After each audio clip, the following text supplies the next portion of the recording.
बलिया पहुंचे असदुद्दीन ओवैसी सिकंदरपुर में किया चुनावी जनसभा को संबोधित।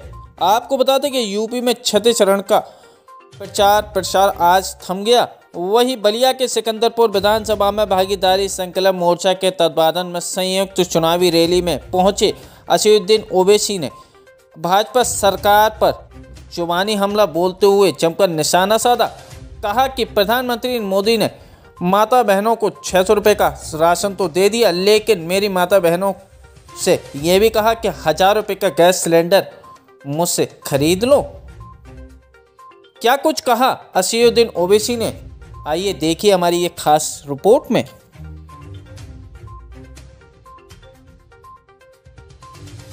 600 रुपये का राशन दे रहे, मगर आप जानते हैं कि राशन तो 600 रुपये का अगर किसी को मिलता है तो 1000 रुपये का गैस का सिलेंडर भी मोदी जी कहते हैं कि माता जी ये मुझसे खरीद लीजिए।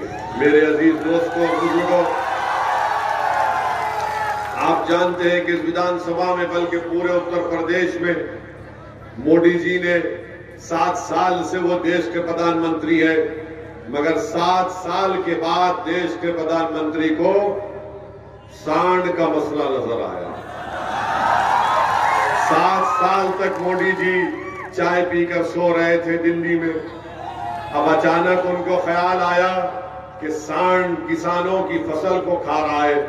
जब किसान जाकर बाबा से मिले तो बाबा ने कहा, तुम क्यों शिकायत कर रहे हो, हमने तुमको 2 रोजगार दे दिए। किसान ने कहा, मुख्यमंत्री जी आपने कहां दिए? तो बाबा ने कहा, ज्यादा बोलोगे तो ठोक देंगे। किसान ने पूछा कि ठीक है ठोक दीजिए, मगर ये सांड का क्या है, हमको 2 रोजगार कहां दिए? तो मुख्यमंत्री ने कहा, दिन में तुम अपनी खेत में काम करो, रात में जागकर अपनी फसल की हिफाजत करो, ये हमने तुमको रोजगार दे दिया।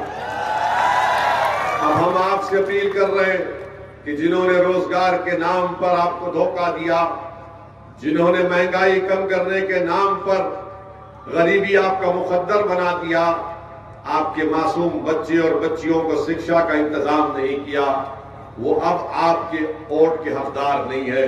सामाजिक न्याय की लड़ाई लड़ने वाले बाबू सिंह कुशवाहा का साथ दीजिए, हमारे कमलेश चौहान साहब के हाथ को मजबूत करिए।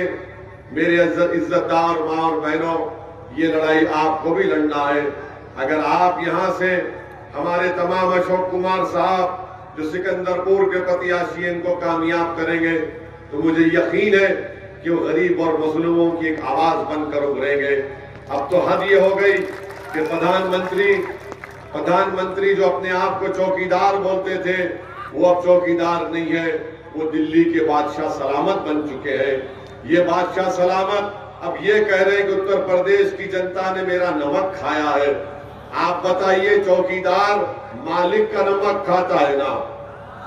मगर मोदी जी ने कहा, मैं चौकीदार नहीं हूं, मैं बादशाह सलामत हूं। हम मोदी जी से कहना चाहेंगे कि हमारे पूर्वजों ने, हमने सबने मिलकर देश का नमक खाया, हम मोदी का नमक नहीं खाएंगे, जहर खाना पसंद करेंगे, मगर मोदी का नमक नहीं खाएंगे। देश से वफादारी का तकाजा यह है कि हम देश की नमक की वफा की बात करें। अगर कोई प्रधानमंत्री कहता है और उसको नहीं